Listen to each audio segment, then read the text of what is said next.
musaddiqan lima baina yadayhi wa anzala at-taurata wal injil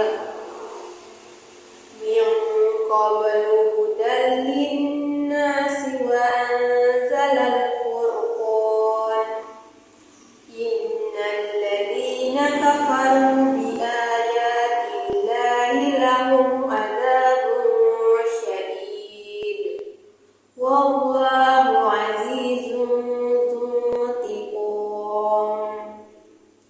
innallaha la yakhfa alaihi syai'un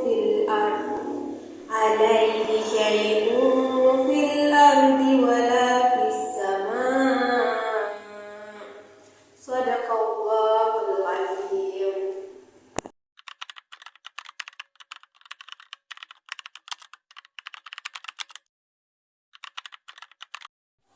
Baik, saya akan menjelaskan hukum bacaan Quran surah Al-Imran ayat 1 sampai 5. Yang pertama, pada ayat pertama disebut huruf muqatta'ah. Kenapa sih disebut huruf muqatta'ah? Karena ayat ini adalah pembuka surah yang disebut sesuai nama asli huruf hijaiyah. Dibaca panjang 6 harakat. Alif Lam Mim. Selanjutnya pada ayat kedua ada huruf tafkhim. Kenapa sih disebut huruf tafkhim? Karena pada lafaz jalla Allah didahului huruf yang berharakat fathah. Tafkhim ini dibaca tebal. Allah. Yang ketiga ada mad ismun fasil. Kenapa sih disebut mad ismun fasil? Karena ada mad bertemu dengan huruf alif. Dibaca panjang 6 harakat. La ilah. Dibaca panjang 6 harakat. Selanjutnya ada huruf alif lam qamariyah. Kenapa disebut alif lam qamariyah? Karena ada alif lam bertemu dengan huruf qaf. Huruf qaf ini merupakan huruf alif lam qamariyah. Dibaca jelas. Al-haq qayyum. Al-hayyum qayyum.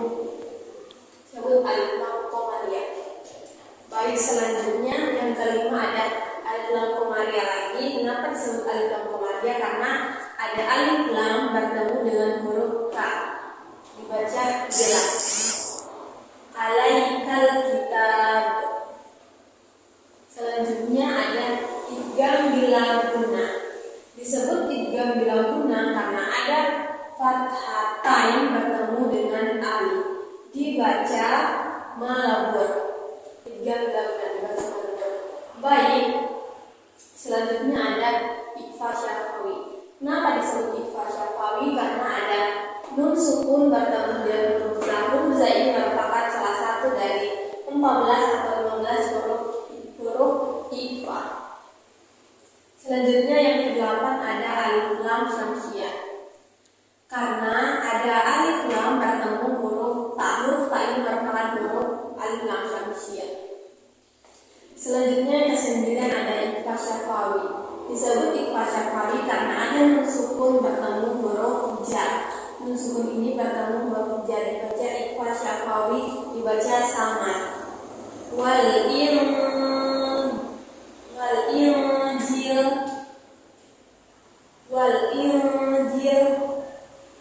Selanjutnya ada ikhfa syafawi juga. Disebut ikhfa syafawi karena nun sukun bertemu huruf qa. Huruf qa ini merupakan huruf ikhfa syafawi. Min qabl. Selanjutnya ada qalqalah sughra. Kenapa disebut qalqalah sughra? Karena ada huruf qalqalah berada di tengah kalimat. Dibaca memantul. Min qabl. Selanjutnya 12 ada idgham bi gunnah. Kenapa sih disebut idgham bi gunnah? Karena ada fathatain bertemu huruf alif. Dibaca malabur. Hadzal linnas.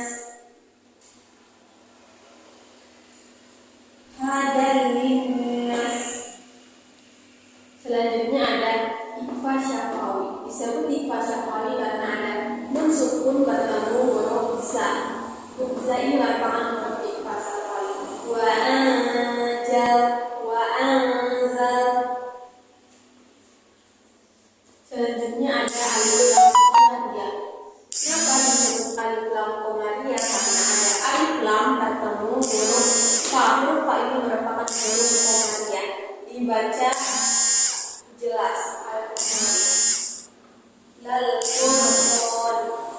Selanjutnya ada matobi. Kenapa disebut matobi? Karena sebelum huruf ya ini didahului sama kasroh. Innal ladzina huruf matobi dibaca panjang 2 harakat. Selanjutnya ke-16 ada tahki. Kenapa disebut tahki? Karena sebelum lafaz jalal aula ini ada kasroh, dia dibaca tipis.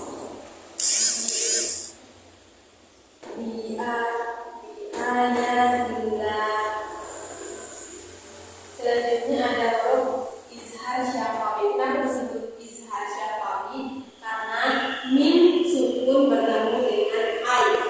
Izhar syafawi. Sebut izhar syafawi dibaca jelas dan tidak didengung. Izhar syafawi. Yang ke-18 ada ikhfa syafawi. Kenapa disebut ikhfa syafawi? Karena ada dhamma bertemu huruf sya. Dibaca sama. Syadid. Selanjutnya ada tafkim. Yang ke-19 tafkim. Kenapa disebut tafkim? Karena sebelum lafaz jalal ada huruf yang berharakat fathah. Dibaca tebal. Wallah. Selanjutnya yang ke-20 ada ikhfa syafawi. Kenapa sih disebut ikhfa syafawi? Karena ada nun sukun bertemu huruf ta. Zumutiqom. Selanjutnya yang ke-21 ada tafkim.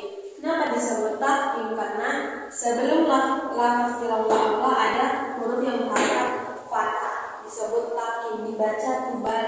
Innallah. Selanjutnya ada huruf ikhfa.